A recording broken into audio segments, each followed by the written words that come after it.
from school, are coming from neighborhood. Some are having hyperactive behaviors, and this is because they want to seek affection, they want to seek attention from other people.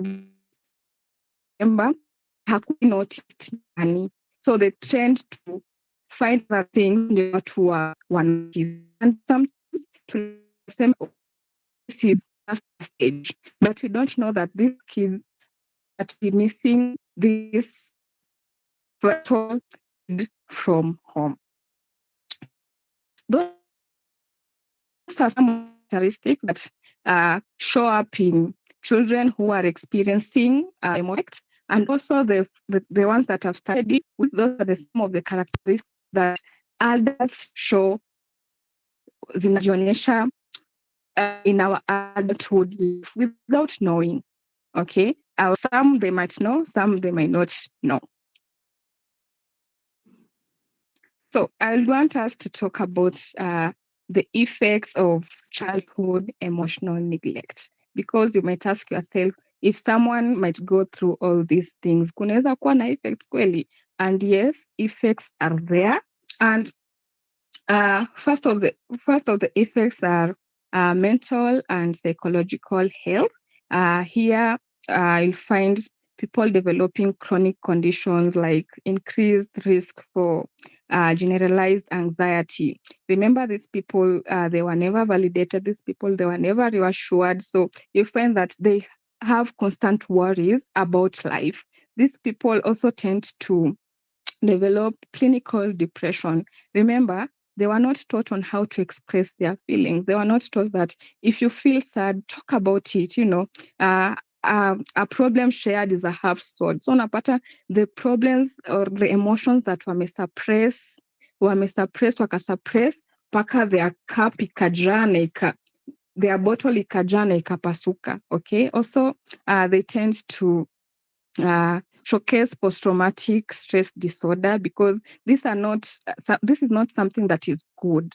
Okay, so unapata like watakuwa tu hypervigilant. They're trying to do something good so that wasiambiwe like shut up, not shut up, so that wasiambiwe you shouldn't do this. Okay, you shouldn't show this and this and this. Okay, maybe they're hypervigilant, or maybe they're success, and try to make sure that they are doing well so that people can notice them. And then there's also addiction. Most of the people who don't know on how to don't know how to express themselves, don't know how to deal with the emotions. Basically, yes, utaona basically those things will show up, and for them to know how to cope with it, they'll find unhealthy coping mechanisms. Okay, so you'll find that they tend to kuendea, like to use substance so that they can numb the feelings.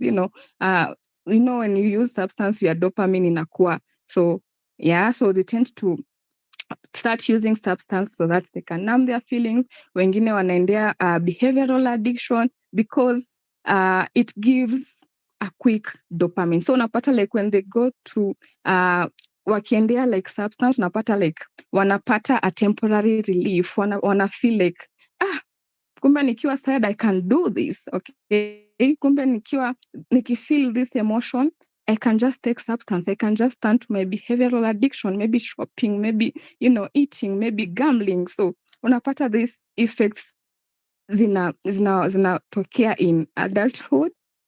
Then also they might experience low self-worth.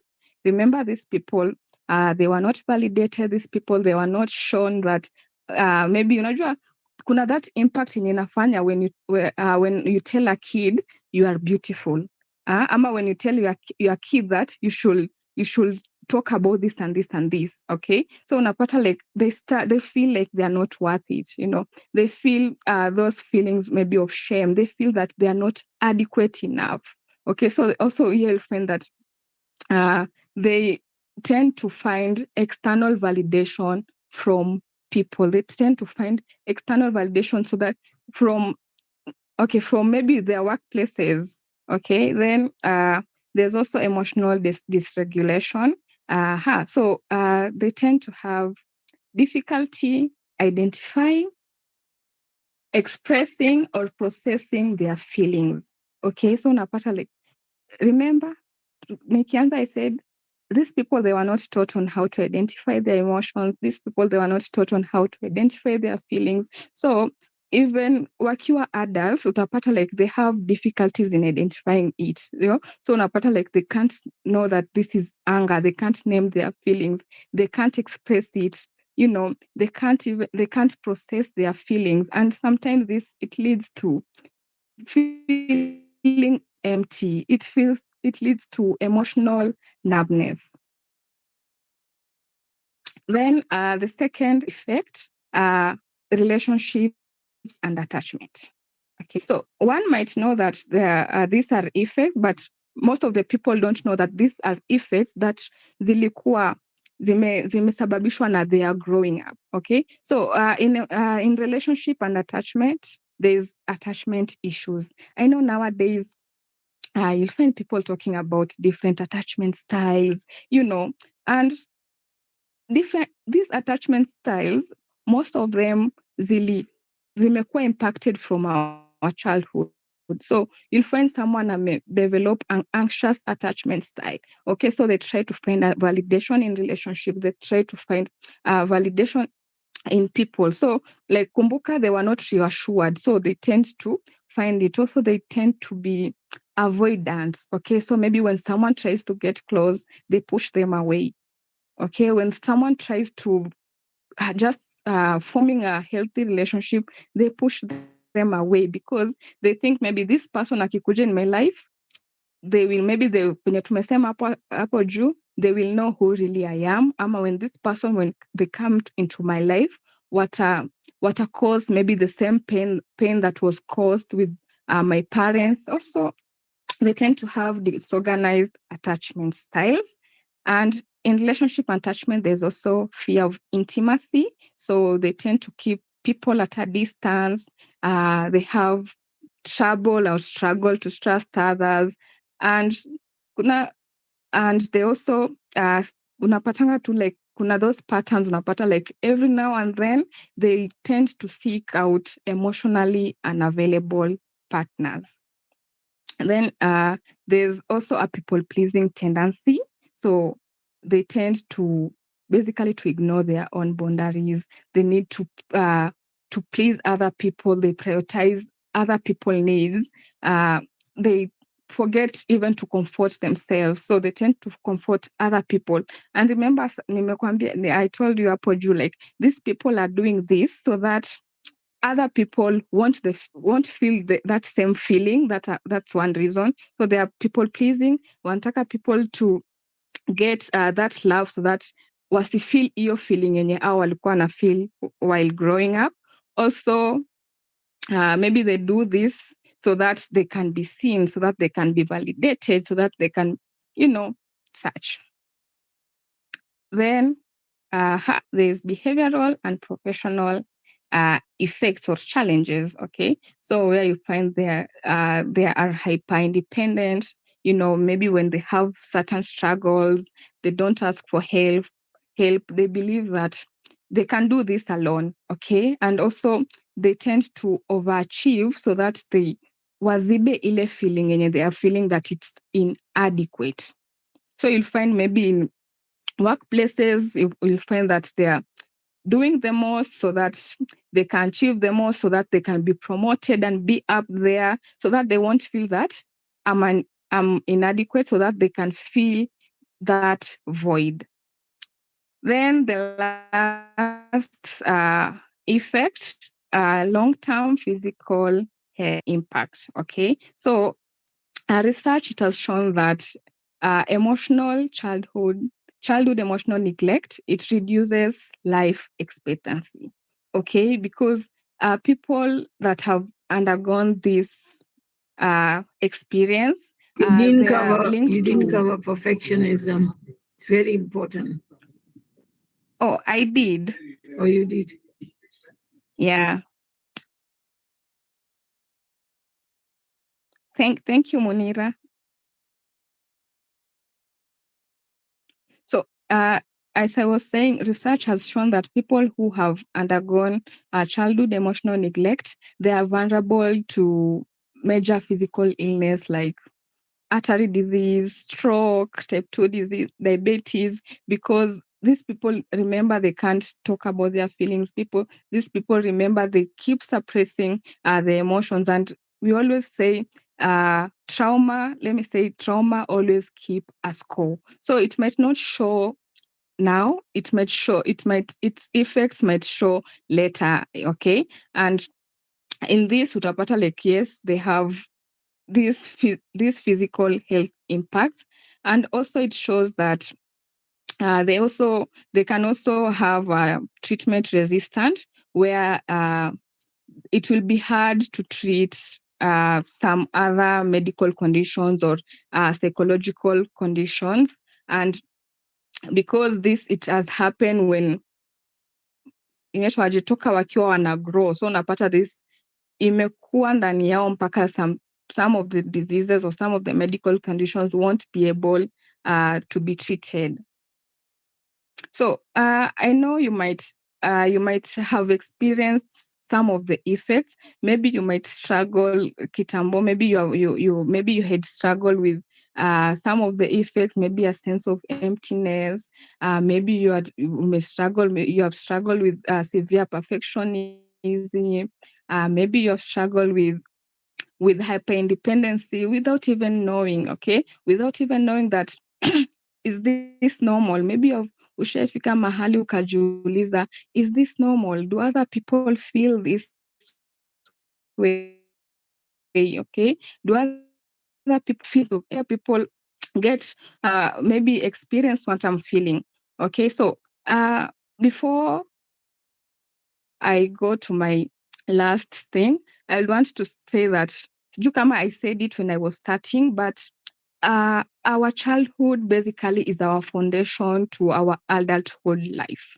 Okay, so basically, if a foundation ya nyumba imetengezwa, okay, and this house ikuwe na crack, this house will either collapse ama let me say, sijui nyumba ikikuwa na cracks, basically people will find ways on how to tengeza this nyumba. Okay, na ikikosa kutengezwa ama kama like mabati inavuja, I hope you'll understand that Kiswahili. So kama mabati inavuja, people will try to kuweka glue hapo wazibe ndio waweze kuishi kwa hiyo nyumba. Kama if the house has cracks, lazima like watafute cement wazibe that hole or that crack. Okay, so this is just an example of our adulthood. So our adulthood has been shaped by our childhood. Okay, so in this I'm trying to mean this is a crack.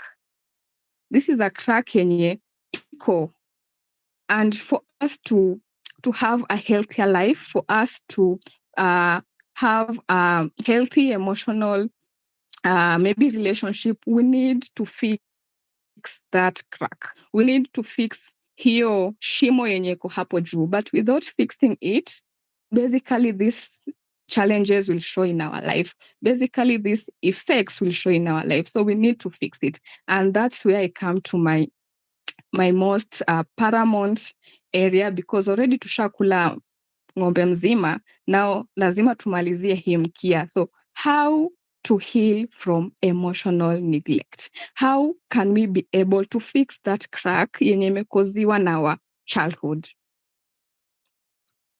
Okay, so the first is by validating your experience. Okay, basically you have to acknowledge that this is your past. Basically you have to acknowledge that this happens. This happened to me when I was growing up. This happened to me nikiwa mtoi. Okay, so you start by accepting that your feelings were dismissed. You start accepting that your feelings were ignored. Okay, and here you have to know that it was not your fault. Yeah, you have to know that, yes, you tried to express yourself, but it wasn't taught to you. It wasn't haukupewa that safe space to feel, haukupewa that safe space to express yourself. So make sure that you acknowledge that this happened and there's I cannot change about it. Basically, we cannot change what happened in the past. So we accept that it happened. Then you give yourself permission to grieve those unmet needs.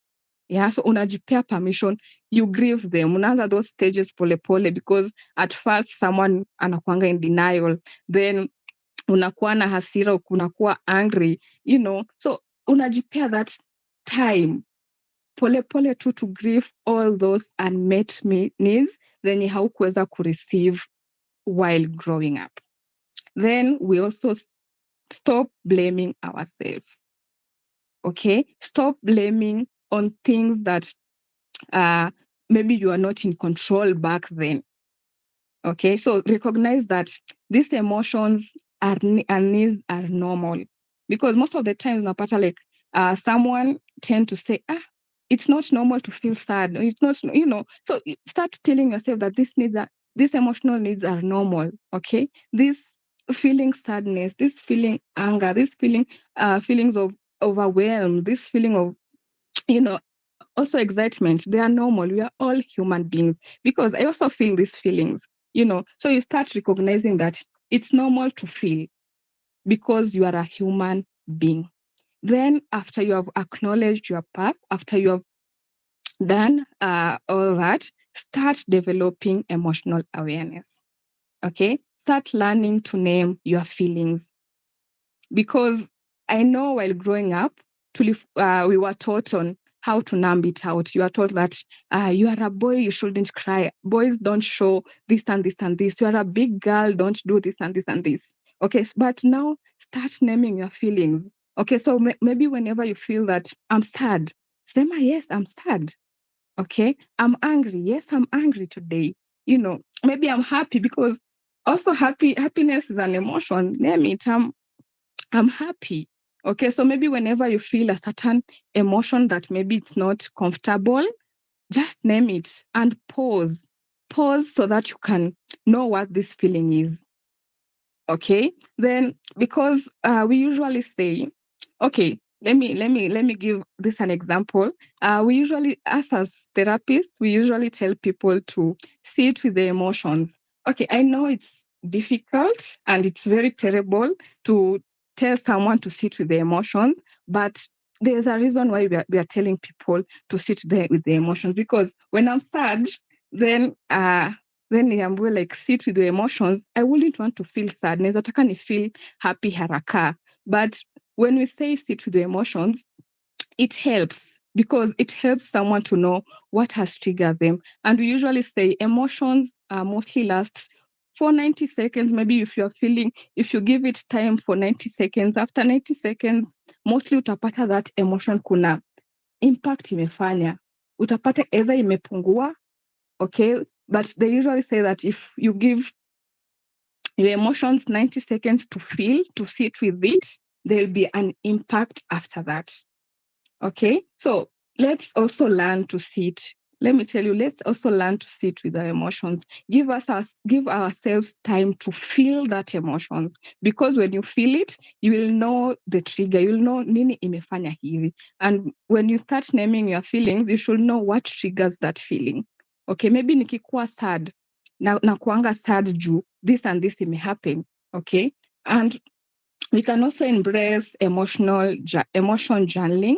Okay, where you write down your feelings, the moment it got triggered, maybe the discomfort, will you feel nini? Okay, because everyone has a different experience on their feelings. Kuna wenye wakikuwa sad wana feel, kuna wenye wanakuwa pale, wana feel paleness on their face, kuna wale wana feel stiff chest, so write down your feelings and those moments that trigger those discomfort, and start reconnecting with your inner emotional world. Okay, so if you feel something, usifukuzie, sit with it, write them down, know the trigger, and basically teach yourself not to numb out your feelings. Then another way is practicing reparenting and self-compassion. I always preach this a lot. Reparenting. Remember, our parents didn't raise us, maybe haukupenda when your parents raised you, but now you know how to raise yourself well. You know what you want. Okay, so basically be your own advocate, reparent yourself, because our parents, maybe venye tu nilisema hapo juu, these parents never knew what, maybe hawakuwa wanajua the way forward on how to parent us, but now since you have the know-how, since you know that hawakuni parent vizuri, now you have that will to parent yourself. So let's start reparenting ourselves, and we usually say, speak to yourself the way you will speak to a loving person. Na hii kitu si ati ni just a statement that people say. No. If you can speak well to your boyfriend, if you can speak well to your friend, if you can speak well to someone that you love, mbona usijiongeleshe vizuri? Okay, so start telling yourself good words. When you're wezi ambia like your friend, go the hell with your feelings, ama when you wezi mwambia like tunyamazie hiyo story, ama wezi mwambia like we naona kwanga too sensitive, kazi yako ni kulialia, mbona usijongele? Obviously wezi mwambia hivyo, utamwongelesha vizuri. Mbona pia si tusianze kujiongelelea vizuri? Yeah, when you wezi ambia your friend they are stupid, we can start talking well to ourselves. Okay, you can start being your own parent, now you can start being your own parent, make your needs a priority. So you start accepting that your feelings and maybe your wants matter, just as anyone else, because these people in Kwambia, they tend to overgive to other people. Okay, also you can also begin to express your opinions. Okay, you can start also expressing your emotions. I know it's difficult and it's not easy, but pole hiyo msemo ni ya ukweli. Pole ndio mwendo. So start expressing your opinions, start expressing your emotions. Start, mtu akikosea, you can just express. Maybe if something haijakuwa vizuri and you feel those uncomfortable emotions, express yourself. Okay, also have conversations. Okay, and also dedicate time for yourself. Hata kama itakuwa twice a month, hata kama itakuwa every week, make sure you have time for yourself, time to figure out yourself, time to reflection about everything, So ikima hapo self-compassion and reparenting, I usually tell people, reparent yourself, because now you have the will to do what was not done to you. So maybe if your parents walikuwa nakwambia this, now you can start telling yourself well. Okay, maybe you are never given this kind of love. You can give yourself. You can practice self-love, basically. Then setting healthy boundaries. Okay, so I know these people might have difficulty in setting healthy boundaries, because venye nilianza nikisema, like, they wouldn't want to people to feel what they felt. So learn to say no. Yeah, learn to say no. It might feel difficult, and sometimes also it might feel wrong, but it's your right. If something haikuendi ame nakuumiza, just say no. Yeah, jifunze again, pole. Start to pole. Also, start to pole. Kama something haikubambi, decline those requests. Yeah, so learn to say no, because sometimes people tend to kutuumiza when we please them a lot, so hadi wanasahau that you are also a human being and you feel, so you find that they want to ukue there for them, and sometimes they're not there for them. So like such, you just set healthy boundaries. Then there's building safe connections. So always surround yourself with people who offer empathy, people who are positive, people who maybe validate you, people who understand you, that you lacked some things while growing up. Okay, people that they give you a safe space to feel, people that give you a safe space to express your emotions, people that whenever maybe you talk to them, they encourage you, si wale wenye wanakupush away. So make sure you build a safe connection, supportive friends. groups that will help. Nowadays I've seen there are a lot of mental health groups. Kama kuna moja nilikuwa naona hapo inaitwa We Are One, where people just go, wanna talk about the emotions, they express the emotions, such community groups that help you to practice healthy emotional intimacy. People that understand that you had gone through something, people that understand that you need to heal, people that understand that it's okay to feel. So make sure you just build with self-connection, because you wouldn't want again to go to someone trying to express your emotions, then they push you away, they tell you you are a sensitive person, So hiyo basically itaongeza chumvi kwa kidonda, na unajuanga venye chumvi ikiwekwa kwa kidonda inawasha. Then the last one, seek professional support.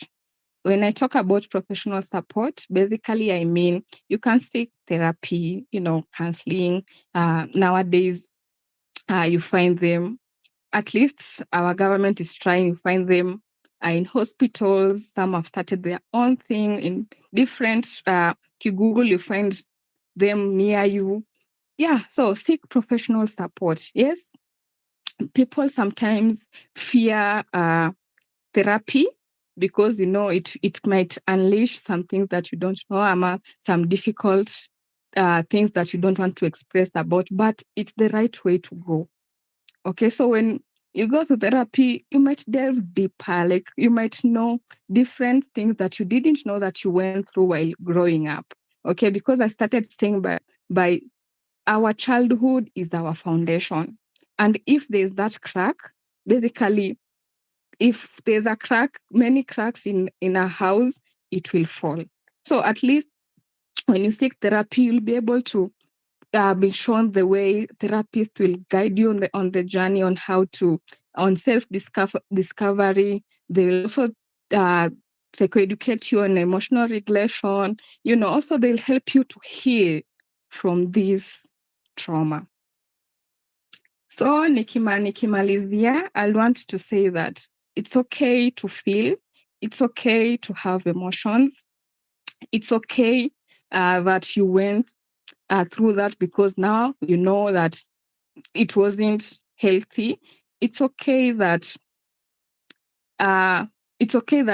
basically you have feelings. It's okay to have feelings. It's okay to feel what I'm trying to say. And the good thing about it, you can always unlearn what was learned. Okay, so inakwanga unlearn, relearn.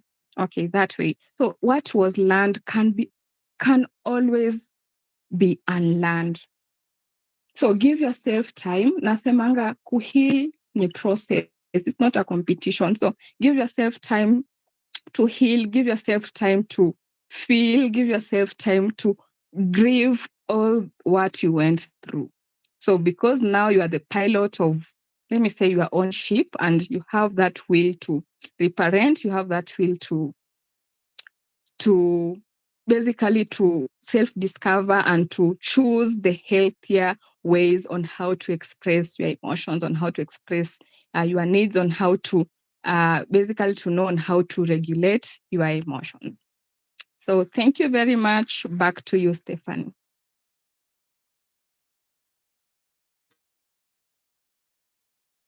Amazing. That was so insightful, so informative. And I really liked how you have presented everything. So you see, everyone is already appreciating you before I even say it. So that means everyone was in the session, everyone was learning. So I'd like to welcome Carson to continue from there. He was our second speaker. But before he starts, if you have a question that you would like Miriam to answer, you can post it there in the chat box, and she will answer it when I introduce her back. So Carson, can you take over?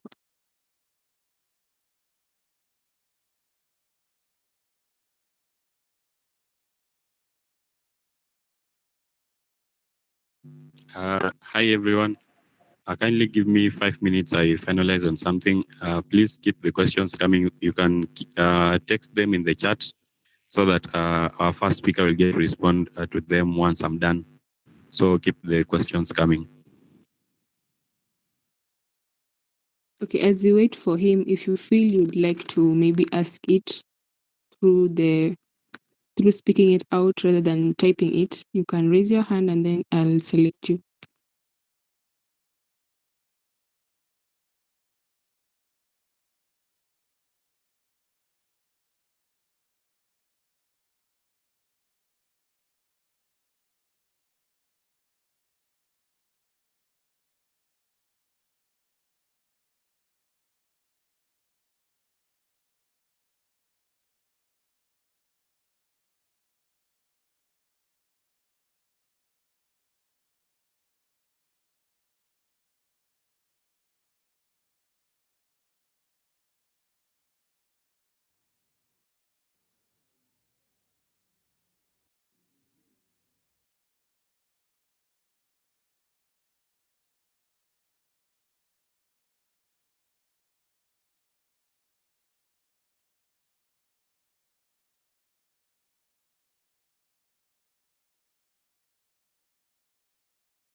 Yes, Edith.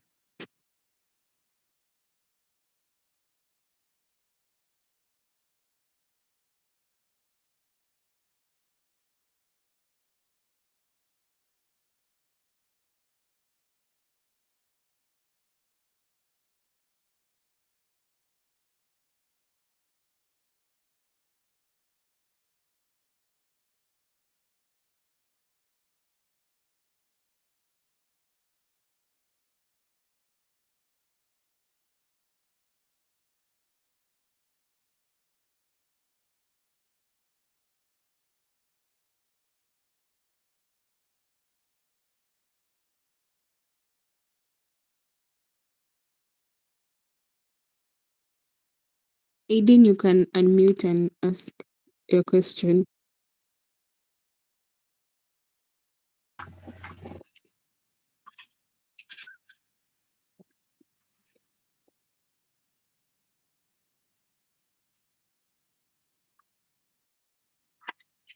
I just want to make a comment. Can I say? Yeah. Yeah, it was a wonderful presentation. I want to say that clients who are neglected in childhood because of either their parents are single or there are many reasons, as you put in the causes, right? So because of that, these children, when they grow up as adults, they are high achievers, but they are very emotionally, they are numb. I get a lot of clients, I'm a therapist, so I get a lot of clients who have this perfectionism, they have self-sabotage. So they have all these symptoms, and the cause, if you look at, is childhood neglect, because their feelings have never been validated. Because I asked her, and she said, no, I've never been validated, because the mother was never physically present. She was always looking for money as a single parent. So validation is a key emotional need love, attention, validation. So she is a high functioning adult. She's a high depression client, but you will not be able to know. She's a team leader, very good at her work, always getting promotions, but you wouldn't know that she's um, high functioning. So this is an overcompensation for the need that was never fulfilled in childhood. So as you said, we have to help her to self-soothe and teach her reparenting. The inner child work, she has to do a lot of inner child work to reparent her child.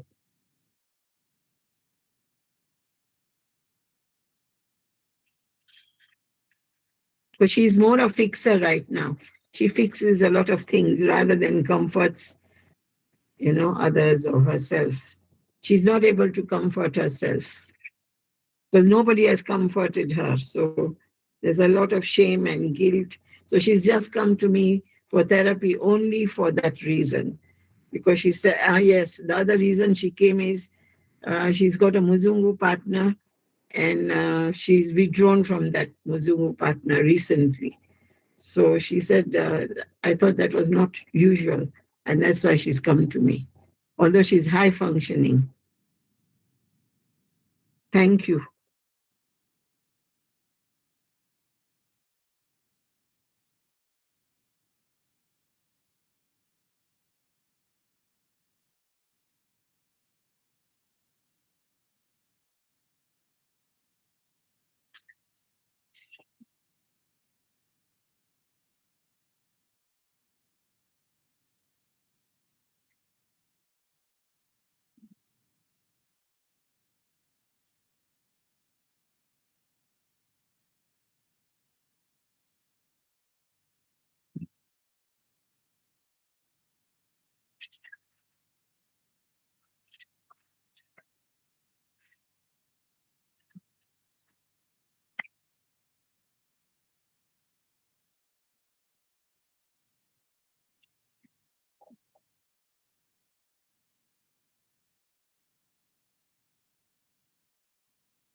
Thank you so much, Paul, for that. Yeah, For can that we have insight. Miriam's number? Thank you. Okay, Miriam, I guess you'll have to maybe text your number there or email her. I've seen she's placed her email on the chat box. You can email her your number or text her. So I'd like to welcome Carson so that we can continue. Carson? Thank you so much, Stephanie. Apologies for that glitch that I had, but I'm back and I'm ready to take the next phase. Hopefully, I get to do it within the shortest time possible. And I'm going to explore what shapes the way we understand and respond to emotions, that being our guiding question.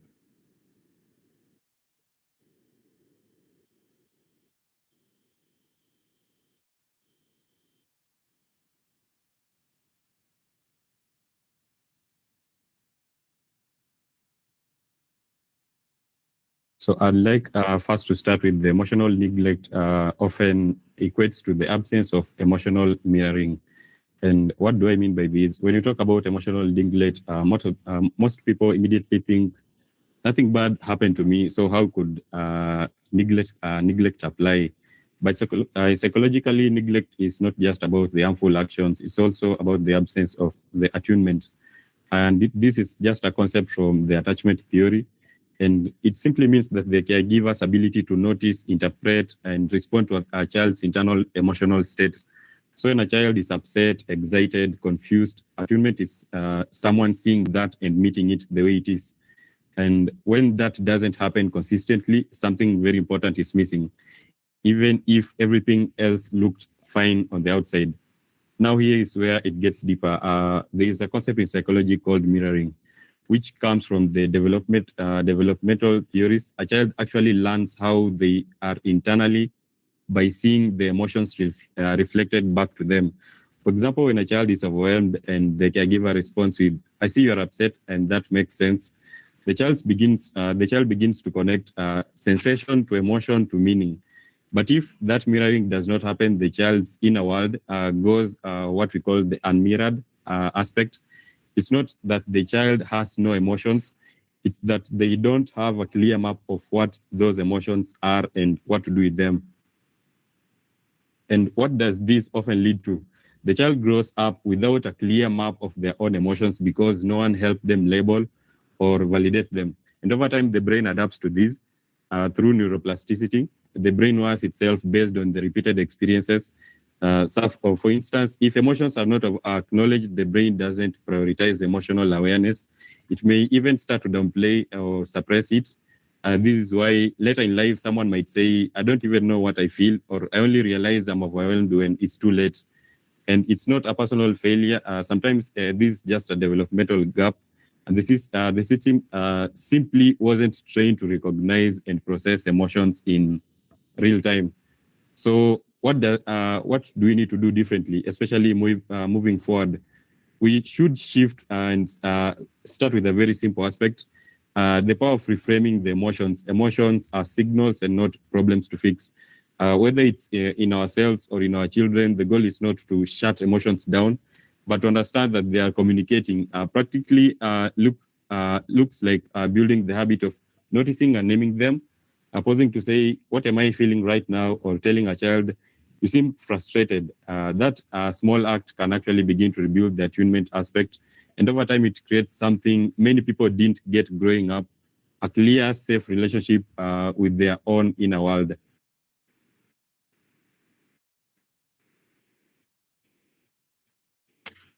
When I say the brain depends on experience, what we mean is this. A child's brain doesn't come pre-wired with emotional skills. It builds them through the repeated interactions that we get as we grow. And there's the aspect of neuroplasticity, which simply means the brain changes and strengthens based on what it experiences often. So if a child repeatedly experiences someone helping them make sense, regulating emotions, it gets stronger that way. But if those moments are missed or inconsistent, the brain does not get enough practice to build the systems properly. And this is why it's important to shift how we interpret adult struggles. Sometimes you look at someone and think they should know how to handle this by now. But psychologically, it's not just about the knowledge, it's about wiring. There's also the idea of use-dependent development, where the brain strengthens what it uses regularly. So if emotional awareness and regulation were not used much in childhood, these pathways stay undeveloped. And a very real example is someone who only realizes they are in stress when they are already overwhelmed, snapping, or even shutting down. And it's not that they chose that reaction. Their nervous system simply did not get enough guided practice earlier on how to recognize and regulate emotions earlier in the process. But the hopeful part about this is this can change because we have to approach it in the right way. Because the brain learns through repetition, emotional skills in adulthood can also require consistent small practice and not just the insight that we often talk about. And that might look like taking a few minutes each day to have the check-ins. What am I feeling right now? You can definitely be asking yourself such questions. Connect the experiences to the emotions. That way you get to name them. Even pausing in the middle of a reaction, naming it, I think I'm actually overwhelmed or not just angry. It's part of rewiring. And over time, these small repeated actions start building the pathways that may have been missed earlier.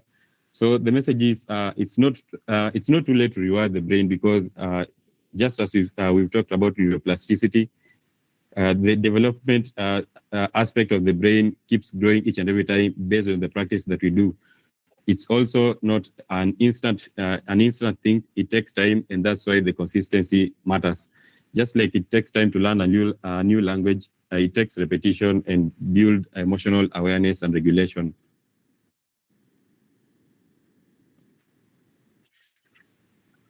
In matters related to co-regulation, coming before the self-regulation, we refer to these by explaining this in this particular aspect. One of the most important things to understand in the way the children develop, they don't start knowing how to calm themselves down. They learn it through someone else first. And in psychology, this is the aspect of co-regulation. And it simply means that the child borrows calmness from a caregiver. The caregiver's tone, presence, and response actually help regulate the child's nervous system.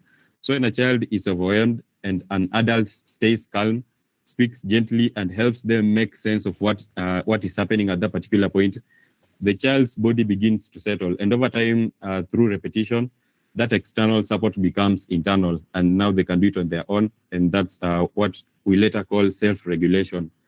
Now, if that process is missed or inconsistent, the child still has to adapt somehow. And usually it goes one of the two directions.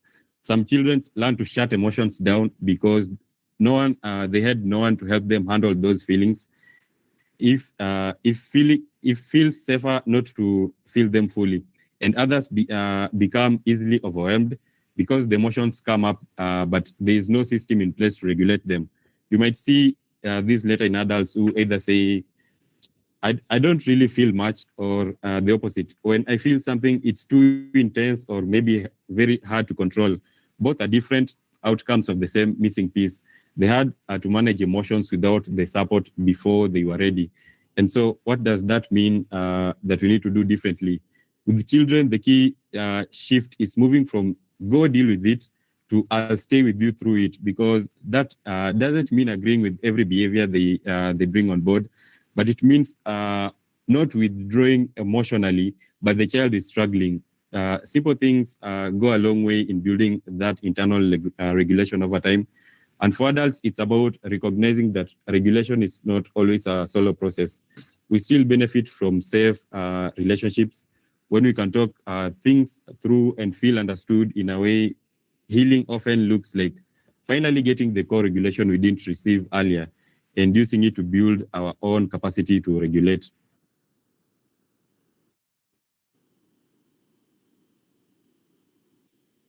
Whenever emotions are not validated, they get suppressed. And unfortunately, this happens most of the time. It's just wired that way. This is one of the most powerful dynamics. When a child's emotions are consistently dismissed, the brain does not forget them. it learns that those emotions are not safe, or either they're not important or not welcomed. And psychologically, this is linked to emotional invalidation. And over time, it leads to emotional suppression. So imagine a child who is crying because maybe they're hurt, they hit themselves over something, or maybe they're overwhelmed. And they repeatedly hear some things like, "You're fine, stop crying, it's not such a big deal."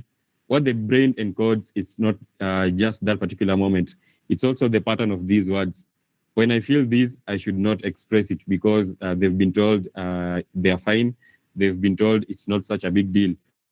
Now let's make a very real example. Let's say a child falls or maybe gets scared or starts crying, and the adult immediately says, "You're okay, get up." The intention might be to encourage strength, definitely, but what the child needs first was the acknowledgement. We really have to acknowledge that. Or a child comes home upset because of something that either happened in school or a response, and the response is just ignore them. It's not that serious. And over time, the child stops bringing those emotions forward. Fast forward into adulthood, this is the same person might struggle to answer simple questions like, "How are you feeling?" Not because they don't feel, but because they were never allowed to fully process those feelings. And you'll see it in small ways. Someone laughs off, it's not about controlling the emotions. It's actually accessing them in the first place. They might only recognize something is wrong when it shows up indirectly, like irritability, withdrawal, sudden overwhelm, when they start getting annoyed. So what do we need to do different? Validate first, then guide. Validation doesn't mean agreeing with everything. It means acknowledging the emotional experience. So instead of telling them you're fine, it becomes a phrase like, "I can see that you're hurt and that really upsets you. Did it eat?" Even with adults, this matters because sometimes what someone needs most is not the advice, but to feel understood. And with children, this is how we teach them that emotions are safe to experience and express. Once a child feels seen, they are much more open to correction or guidance, and that order matters: connection before correction. This actually reminds me of last week I was facilitating an awareness session with a group of young adults, let's say who are in their late 20s and early 30s, introducing a program of some of the work that we do at Unde Youth Network, focusing on mental health prevention for ages 13 to 35. And one of the questions that came up was, why are we focusing on young people? Aren't older people the ones who really need support? And some even say that many youth struggles are self-inflicted. Wanasema ni kama zile shida zao za kujitakia. And less urgent, giving examples like someone actually mentioned, you can see the issues with the youth self-inflicted, like heartbreak. And that was concerning because it shows how easily we minimize emotional experiences that are actually very real and heavy. Just because something like heartbreak seems normal to you does not mean it's insignificant. We've seen deeply how it affects people. We've even seen it lead to loss of life. When we dismiss these experiences, we are enforcing the same pattern many of us grew up with, where you could not talk about what you are feeling, where you went through, what you went through things alone, overwhelmed. And this is exactly how emotional suppression is formed. So part of what we are trying to do is to shift that narrative, to normalize talking about these experiences, to create spaces where people can say, literally, I'm not okay, and to be met with understanding instead of being dismissed. Because the truth is, we don't have to pass down everything we went through. If you're a millennial, if you're a Gen Z, the way you're brought up is different. If you're a Gen Alpha, the way you are brought up is different.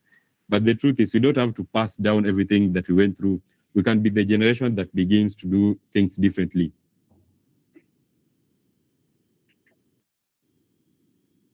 There is something that is really important because it helps people stop blaming themselves, start understanding why they are the way they are. A child adapts to preserve connection. And what do I mean by this? A child's survival depends on attachment. If expressing needs threatens the connection that they have with their caregiver or maybe the community that they live with, the child adapts to that and feeling connected, accepted, and safe with their caregiver. So if a child starts to sense even small aspects that expressing certain needs or emotions threatens that connection, the brain makes a very intelligent decision. Let me adjust myself so I don't lose this relationship. Let me not talk to my mom about what I'm experiencing so that I don't disagree with my mom. And this is what we call adaptation. The child is not being difficult. They're being strategic in the way, in the only way they know how. And now these adaptations don't disappear. They grow up with us, and we see them very clearly among young people today, even if we don't always connect them back to childhood. One common pattern is over-independence. The person who insists, I've got it, I'll figure it out, and you can literally see they need help at that particular point, even when they're clearly overwhelmed, because they learned early that depending on others doesn't feel safe. Then there's also people pleasing, the way the first speaker clearly explained about it, where someone constantly says yes whenever asked, stretching themselves thin, avoiding the conflict, and shaping themselves around others just to maintain the acceptance. And this is also closely tied to the fear of disappointing others, living in a constant pressure that people are watching your life, judging your choices, and that one wrong move might lead to rejection or maybe withdrawal from the circles that you have. So decisions stop being about what you truly need and start being about what will keep others satisfied. And you also see emotional avoidance, where someone struggles to open up or shuts down when conversations get too deep. And in relationships, this might look like changing the subject when things start getting vulnerable, or maybe when people start being vulnerable, or physically being present but emotionally distant. Then there's also hyper independence mixed with burnout, such that someone who takes on everything rarely asks for help and eventually becomes exhausted. And also another adaptation is the fear of being a burden. Someone might be going through something heavy but still says, I don't want to bother others or maybe bother anyone, so they carry it alone. And there's also the overfunctioning in relationships, the way it was addressed in the first aspect. Being the one who fixes everything, supports everyone, but struggles to receive support in return. And all these are different expressions of the same root. I learned how to adjust myself to stay connected. So when we talk about what to do, the first step is we need to change the mindset that these are not flaws, they are adaptations that once made sense when we're adapting them. That alone can be very freeing. From there, the work now becomes choosing different safe environments, relationships where needs can be expressed clearly without the fear or rejection or dismissed. That might look like practicing saying things like, actually need help in this, and let people help you on that. That doesn't sit well with me. Clearly say that doesn't sit well with me when you are conflicting with it. You don't have to hide under a shell just to make them happy. And with children, it's about doing the opposite of what created the adaptation, making it clear consistently that the emotions and needs, making it clear consistently that their emotions and needs do not threaten the connection that you people do have. They don't have to earn closeness by shrinking themselves or adjusting themselves. And over time, that's how patterns begin to soften and change.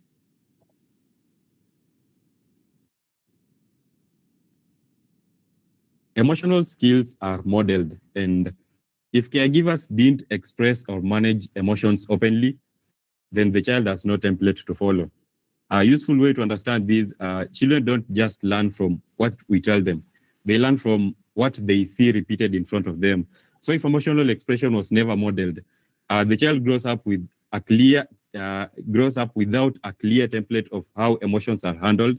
And in psychology, we can connect these to observational learning, where we internalize behaviors by watching how important adults respond to stress, conflict, disappointment, or even joy. And if emotions were ignored, rushed, or maybe joked just to brush them off, or only expressed through anger or silence, then that becomes the child's default reference point for this is how feelings work. And in everyday life, you can see the effects very clearly. For example, someone might struggle to say, I'm hurt directly, but instead they go silent, they withdraw from friends, or even become sarcastic. You can see the kind of memes people share when they're struggling. Rarely can you interpret that this person is going through something, because they often come from a third person perspective, because they never saw healthy emotional expression being used in real time. Another person might not know how to respond when a friend is upset. So they either overreact or panic, or maybe they even disconnect with these friends completely, because they never learned what emotional presence looks like. Even simple situations like a disagreement in a relationship can feel confusing, because instead of having language for these emotions, the person only has reactions, and that leaves them only one-sided. So they can only react, and they most of the time the way they react, it's not the best way to do so.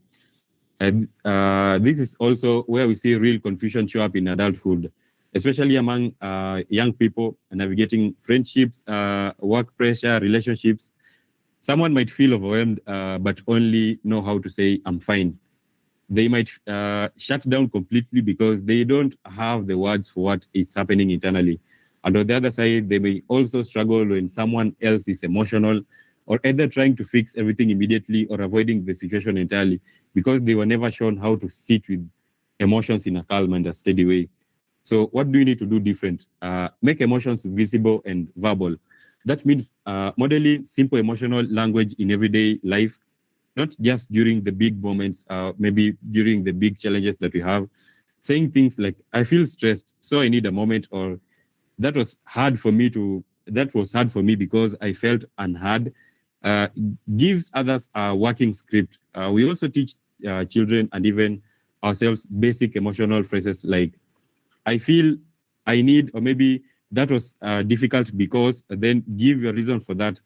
This might sound simple, but they literally create the foundation. They create the language system that many people never got growing up. And this slowly turns that confusion that we often have when things are falling apart into some aspect of clarity that we often need when going through these.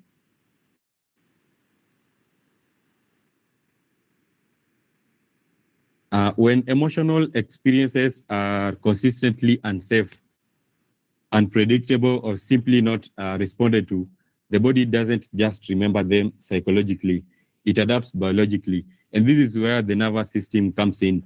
And the nervous system is the body's internal alarm and safety system. Where it grows into an environment where emotions are not held, it begins to organize itself around survival rather than calmness. And over time, this can shape two common patterns. It's shutdown, where the system becomes numb or disconnected, or hypervigilance, where it stays constant on alert, scanning for emotional threat, even in safe situations.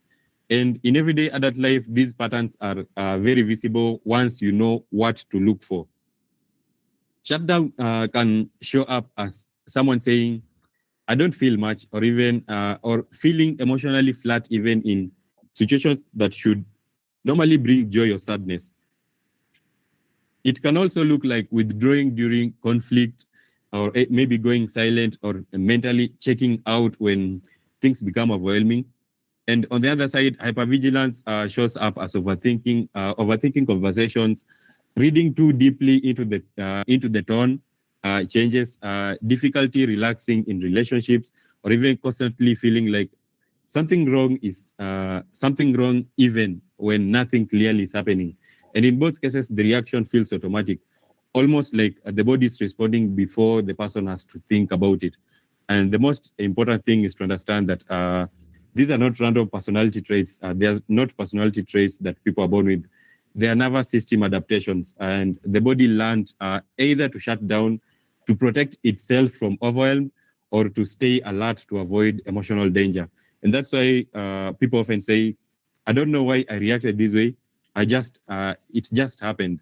It's a learned biological response that once had a purpose when the nervous system was trying to adapt, but that doesn't mean we should remain that way. So when we talk about what to do, the focus is not forcing control through willpower, but gently retraining the system, simple practices like pausing before reacting, the grounding yourself in the present moment, or even using the grounding techniques that we've been recommended to for the longest time.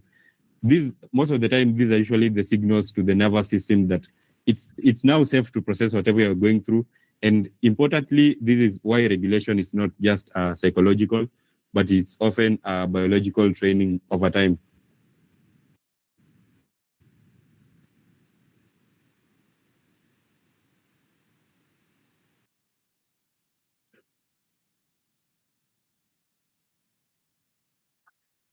Caregivers often parent the way they were parented, especially emotionally. And sadly, this happens most of the time. One of the most important things to understand is that emotional patterns don't just start with one person. Sometimes they move across generations. And psychologically, this is often referred to as the intergenerational transmission. And an aspect of this was also addressed clearly by our first speaker, talking of the generational aspect, meaning behavior, emotional habits, and the coping styles are passed down, not always through teaching, but through the lived experience. So a parent doesn't necessarily sit down and say, this is how you should handle emotions, but the child still absorbs how emotions are expressed, ignored, or managed in that particular household where they live in.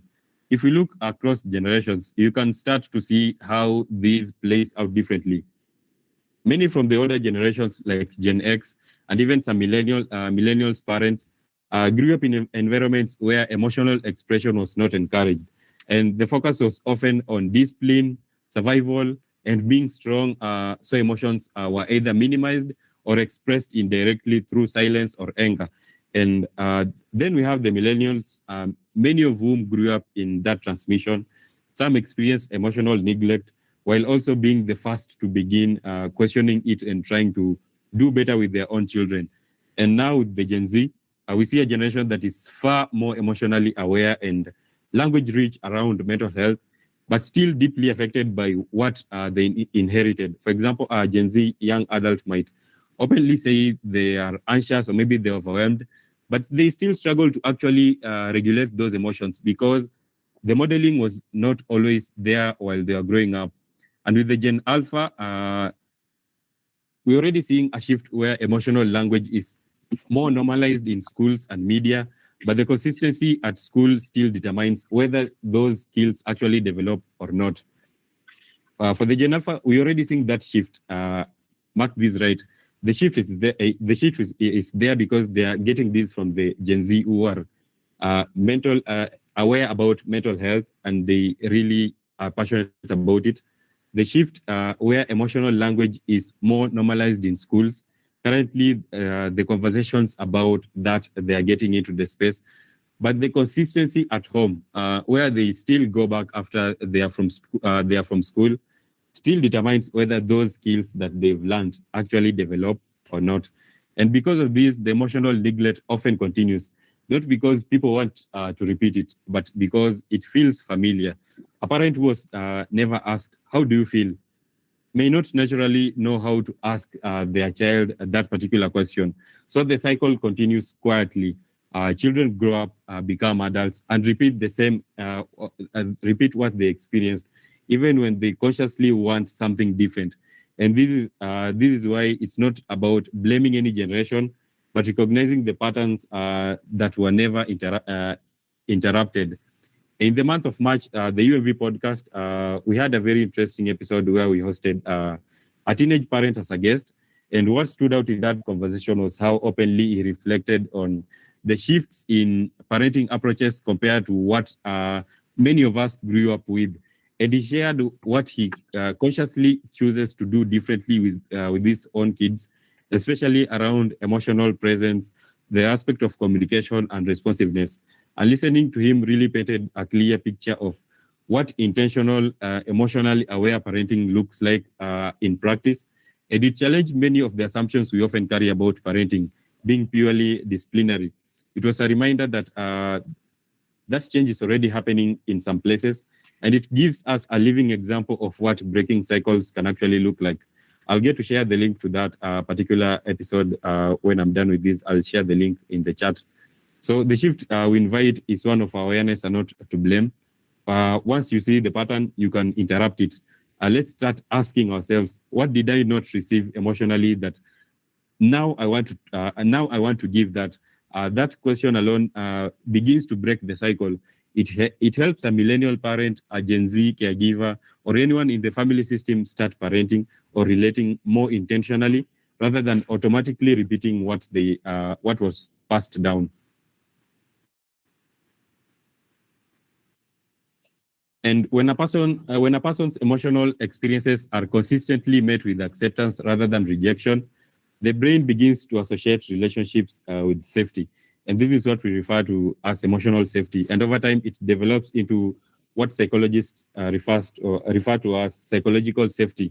In that sense, that someone can literally say, I can be myself here without being punished, dismissed, or shamed. In practical terms, this is built in very ordinary moments.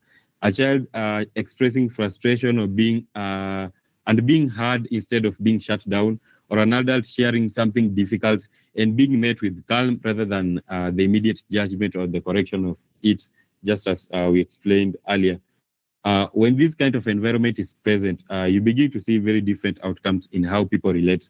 Communication becomes more open because people are not constantly filtering themselves for fear of rejection. Trust deepens because emotions are now not treated as threats. Even resilience improves, not because life has become easier, but because people now feel safe enough to process difficulties instead of suppressing them. So what we do differently is intentionally create spaces where emotions are allowed to exist without punishment, where mistakes are treated as something to understand rather than attack, and where listening comes before fixing. In many cases, the most powerful response is not always the advice. Unfortunately, human beings, we are aware to be fixers. By the time someone is sharing whatever they are going through, you're already thinking of a solution to give them. That's not the case in most of the time. Sometimes just staying present long enough for that person to feel understood, that really counts.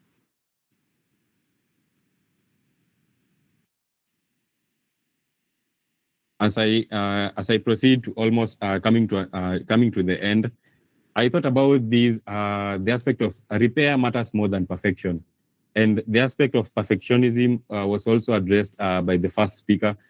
She explained why that aspect particular happens and how it often passes down to the kids. And our character is determined by, not by our circumstances, but our reactions to those circumstances. In the same way, emotional development is not shaped by perfection in caregiving, but by what happens after those moments of disconnection.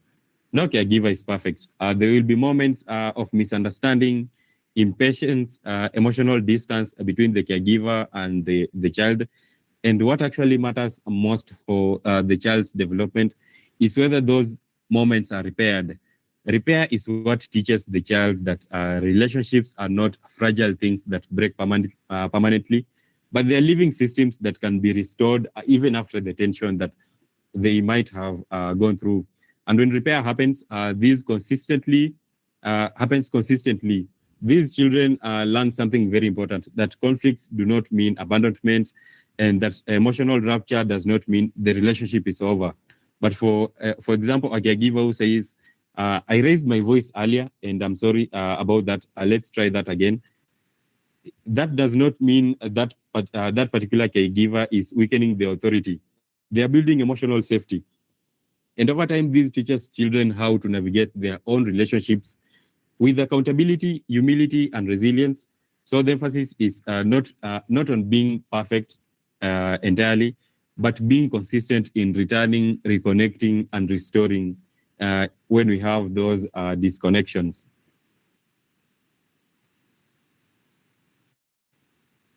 And this is where I'll leave us with something I wrote. It's a quote I wrote a while back, I think in 2023. Just thinking about the characters and the whole aspect of how we often think about the character that we build, how we influence others through our character. And I thought character is never determined through the circumstances that we go through. It's always determined by how we repair it. We don't always become who we are by never messing up, but what we do after that happens. Repair is what turns that mistake into learning, and this turns into reconnection when that happens. And in the end, it's not perfection that builds the character, but the willingness to come back and make things right. Those are some of the briefs that I had for this particular topic. And that marks the end of my presentation.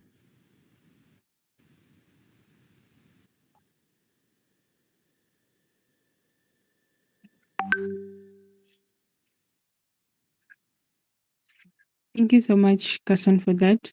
In the chat box, I don't see any question from anyone. So maybe I invite Miriam for just last comments and then we finish up. Maybe Yeah, you can use can I say something? Yeah. Yeah, I like the neuroplasticity where you retrain the brain. I like that idea. And the other idea I liked is about repair. A lot of us need to do repair work in relationships, whether it's with our children, with adults. We don't do that, and that's why we have so many relationship breakups or divorces. So it's a very important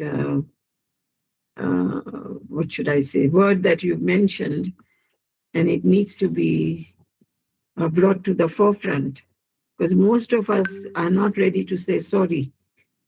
When we make mistakes, we are not ready to acknowledge that we have made a mistake. We are sorry, especially when it happens and our kids are listening.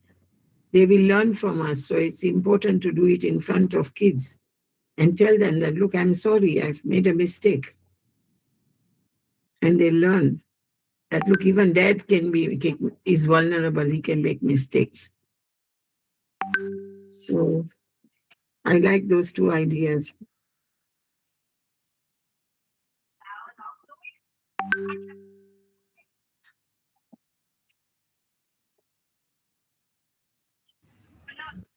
I want to say thank you very much for everyone that has joined, and I hope my goal of today has been achieved. And yeah, so I'd like you to leave with that's something that we usually say it. We can't pour from an empty cup. So make sure you fill your cup. So make sure you fill your cup so that maybe you involve in different relationship, or maybe you decide to have kids in future. Maybe if you have kids right now, you can give them the best parenting. So yeah, thank you. So what about the handouts? Yes? How are you going to give us the handouts? Actually, I've sent you already the handouts and also the people who have shared their emails. Oh, you But have already. I Okay. guess Paul will also give the directive about it more. Okay, thank you then.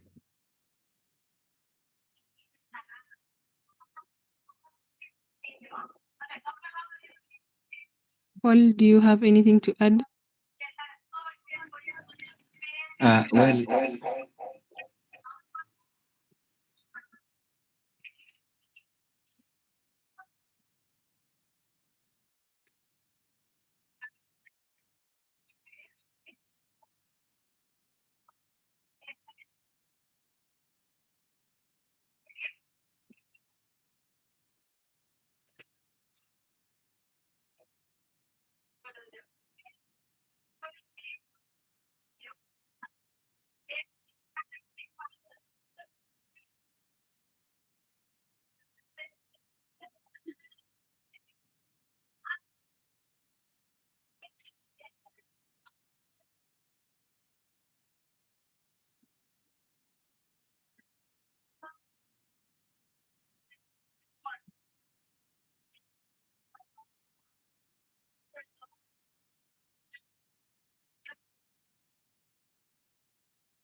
the girl suddenly says in surprise, "What is she doing?" And the elderly woman says, "Stop! What are you doing?" The little girl quickly climbs down to the wall and says, "Find someone." The man steps forward and asks, "Do you even know which area this is and whose house it is? I feel like you're not even Okay, allowed." thank you so much, Paul.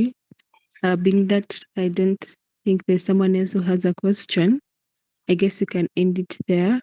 Thank you all for joining the session. Keep on prioritizing mental health. Keep on being advocates and do the most that you can with what you have. Thank you. Have a nice evening. See you next week. She quickly takes a note out. Saying, "Look, I close her eyes, says, they call this number." She then